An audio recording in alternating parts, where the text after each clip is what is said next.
Rutherford Issues with Bryan Barrett on FM 101.9 and AM 1450 Murfreesboro, FM 100.5 Smyrna. Listen and watch at WGNSradio.com. Rutherford Issues is powered by Middle Tennessee Electric.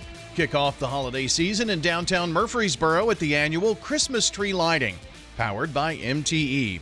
It's Friday, December 6th, 5 to 8 p.m. Enjoy caroling, a visit with Santa, and watch the tree light up. Celebrate Christmas downtown December 6th, presented by Middle Tennessee Electric. Time to talk with James Price of the Better Business Bureau. He joins us every couple of weeks here on the program, and who knows what we're going to be talking about today, and may even include zombies. Who knows? But James, good morning. Yeah, maybe. Good morning, Brian. Maybe we should have done this right before Halloween. Might have been a little more of the zombie approach, but I was looking through some of the things that we can discuss, and this one kind of caught my attention because, there's a lot of people out there who have debt, and people might have thought about, they don't have this debt anymore, and then it's popping its ugly head up again. So first thing we want to do is we want to make sure people know what zombie debt is. Yeah. Yeah. So zombie debt it's defined as a debt that has been raised from the dead, so to speak. It could even be something that you never owed at all. And, I've seen people too where they've gotten bills in from a credit card company or a loan place, and they really didn't ever make the loan.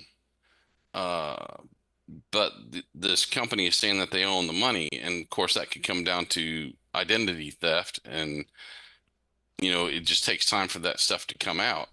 I know I knew somebody at one point in time who ended up with a bill for $1,200 for car tires from a Firestone place out in Colorado, and had never been to Colorado. Yeah. And so it was clearly identity theft that somebody used to buy these tires. So you got to be kind of careful about, what are these things that come up. So when somebody doesn't pay a debt, the lender is going to take action. They're going to do it by phone or letter or maybe even a court case to collect the money that they're owed. In some cases, though, the debtor simply can't pay or be found in those cases. In other cases, the debtor files for bankruptcy, and depending on the kind of debt owed, the debt may be put on hold or renegotiated or discharged by the company completely. Mm-hmm. And then so sometimes that old debt comes back to life. And if you've taken a loan out for some place, and the company that you owe the money to basically gave up on you, what they'll do is they'll sell that debt to somebody else for pennies on the dollar. And then those finance companies or the people will chase after you for the money. Of course, if they get anything at that point in time, they've paid pennies on the dollar, so they can make some money on it. So some of the most common scenarios of zombie debt are, unpaid debts that are beyond the statute of limitations when you can be taken to court for payment. Unpaid debts you owe but forgot about. Unpaid debts wiped out by bankruptcy. Debts you had already settled with a creditor. Fraudulent charges from identity theft, which we just talked about. Right. And then fake debts, creditors claim that you owe them as part of a scam. And that's another thing that scammers will do, is they get some of your personal information and they'll say, hey, you owe us this debt, and you never really did. But they make you feel like you owe them the debt.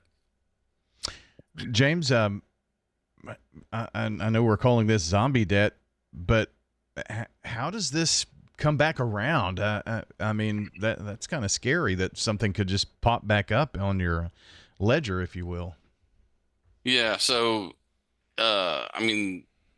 that kind of segues into the next part, where creditors, they remove old debt from their ledgers to settle to the third parties, which we kind of talked about a minute ago. Mm. And in some cases, those are legitimate, and some aren't. When debts are sold and resold, the records can be incomplete or inaccurate. And I like the definition they gave about, think of that old game of telephone where They pass it from debtor to debtor to debtor, uh, or debt people trying to collect on it, debt collectors. Right. And eventually some of that information just gets lost through time. And part of that could be lost would be maybe some of the money you actually paid. And so then that doesn't show up. So I'm wondering the, also if maybe even it's just like when someone tells a story, by the time it gets around to the fifth person, that story is different. Could that happen here too? Like in terms of who owes the debt or how much debt there is and things of that nature. I guess that could also lead to some misinformation there. yeah, absolutely. Or, they got a hold of, Tom Sr. and the debt belonged to Tom Jr. and they'd keep trying to get Tom Sr. And Tom Sr. finally goes, I've never been to Colorado, Yeah. you know, or Tom Jr. may have, So, I mean, that's possible. So when debt collectors call, this is really kind of tricky. The legal treatment of old debt will depend on where you live and what type of debt in question. Depending on the law, debt collectors are not allowed to sue for old debt if the statute of limitations is expired. However, they're still allowed to contact you and ask you to pay off old debt. Check the statute of limitations in each state or Canada for more information. Now, I can tell you in the state of Tennessee, it's 6 years. If you want to find out more, you can go to BBB.org and you can look this up, or you can go to each state and see what the statute of limitations are. They go up to 10 years, and actually there's one case where it went to 20. But in Tennessee, it's 6 years across the board for basically everything. And So this this, is I'm where sure, doesn't include like federal debt, like student loans and things of that nature, though. Is that a different umbrella? um, that's a good question, and it's not really covered here in this segment. Um, uh, We're just talking about what, like credit card debt and stuff here, then. yeah, Yeah. credit, yeah, consumer debt kind of Yeah. thing. Gotcha. So here's something you got to remember. If you start making payments or acknowledge a debt or maybe use an old credit card, that action can restore the collection agency's legal right to take matter to court. So if a collection agency called you up and said, "Hey, can you pay us $10?" Well, that doesn't seem like a whole lot of money. But if your statute of limitations was about to expire in a year, you've now reset that clock. Mm. It's like in Tennessee to 6 years because you've acknowledged the debt. So it doesn't matter if they ask for $1 or 10 or 100. If you start, you know, responding to what these debt collectors say, you could reset that clock and actually make your life unbearable kind of going forward. Especially if There's you were the last year of the 6 year and you started again, well, then it'll be a total of 12 years because, like you said, it restarts that clock. right, Yeah. right. So, be careful about, whenever a debt collector calls you, it doesn't matter how big or how small the payment is you got to think about what are the other things that could affect this. The best way to start is by doing thorough investigation. Search through old records and find bank statements, notices of payment that you might have, gather as many facts as you can about, whatever the debt is. And then next, within 35 days of the initial contact, without acknowledging the debt is yours, ask the creditor for a debt validation. And you can get that through the Fair Debt Collection Practices Act. And that requires a debt collection agency to provide you with written proof that the debt's validity or judgment is against you, as well as the name and address of the original creditor, if the debt was resold, and if so, how many times, what the information is gathered, determine if the debt is really yours, and if it still needs to be paid. And so that kind of goes back to the other part we said a minute ago. Even though the statute of limitations passes, you may find out that this debt belongs to you, but if it's past the statute of limitations, they can't legally collect it from you. Mm. And so you can say, not paying, you should have got me 5 years ago or whatever. This is done.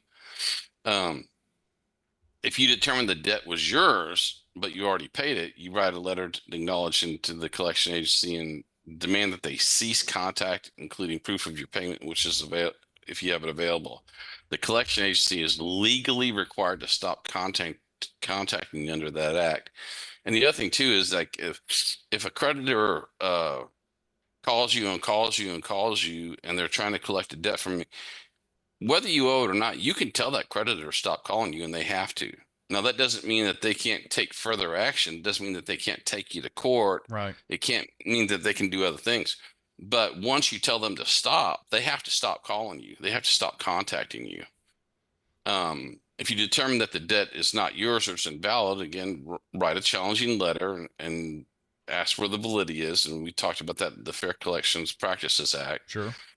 If you determine that you owe the funds and you can pay the debt, resolve the issue by first getting a payment agreement in writing and then eliminating your unresolved debt. So you want to make sure before you pay something that, one, it really is yours. Two, is it still inside the statute of limitations? And three, get something in writing that says exactly what you're going to need to pay. If they call up and just ask you for $10 and then you've restarted that clock and then they say, oh, by the way, that paid off your debt, but you have $200 in fees and interest that's accrued on this debt. So now you owe us $200 more because we've added fees to it. And there are certain things that allow these credit agencies to add additional fees. So you have to be careful about that. So when deciding what route to take, keep in mind that once a debt is past its statute of limitations, collectors can no longer sue you to get payment. In addition, the FDCPA Act stipulates that any unpaid debt should be removed from a person's credit score after 7 years. If you decide to begin paying on or pay the full debt of the old debt, it could restart that statute of limitations and affect your credit. So that's another reason why if it's past the statute of limitations, you don't even want to do it because it's going to affect your credit score along the way. Sure. If you want more information about this, you can identify ways your identity can be compromised without knowing it. You can go to BBB.org and find some of those different resources to help you do that. If you need to contact a collection agency to dispute a debt, request that the debt validation letter or ask that the collection agency to cease contact. And you can get some of those templates on consumer.gov. There's some templates you can use that kind of make your request legal along the way. Mm-hmm. Remember that while most of the old debt collection agencies are legitimate, there may be sometimes when a scammer is fishing for information to get information about it. And then there's more information on BBB.org on how to avoid scams and if you're targeted by these tax collectors. And that goes to the point where, I mean, are they legitimate? And that has to be one of those first steps that you take up. And a lot of times if it's a text or an email, you've got to be leery of all of those for sure. And even phone calls too. Right. And you probably have a pretty good idea if somebody calls you about a debt, you're going, oh yeah, I did buy that, or I didn't buy that. Or if you did, it's just like, man, that was like 20 years ago. So exactly. I mean, people out there, they have debts that they didn't pay 20 years ago, but again, I mean, it could end up being a lot of money if you do anything that kind of restarts that clock and you were 20 years out of it. And now you've restarted the clock and they have 6 more years in the state of Tennessee to kind of go back and collect from you. Some very interesting points today and our conversation. If you came in a bit late, you'll want to go back and check the podcast. We've been talking about zombie debt, if you will, or debt that has been raised from the dead, so to speak. So go back and check out the podcast of the program here after we get it uploaded here in just a few. James, as always, appreciate your time today. All right. Thank you, Brian. That is James Price joining us from the Better Business Bureau here on Rutherford Issues. And go BBB.org. That's the website for the BBB. And don't forget, check out Scam Tracker there at BBB.org/Scam Tracker.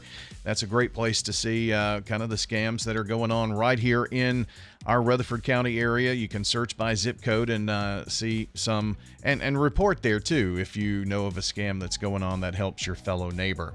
Well, that's it for the program today. And again, like I mentioned, check the podcast. It'll be up at WGNSradio.com or archived on YouTube, Facebook as well. Have a good day out there, everyone.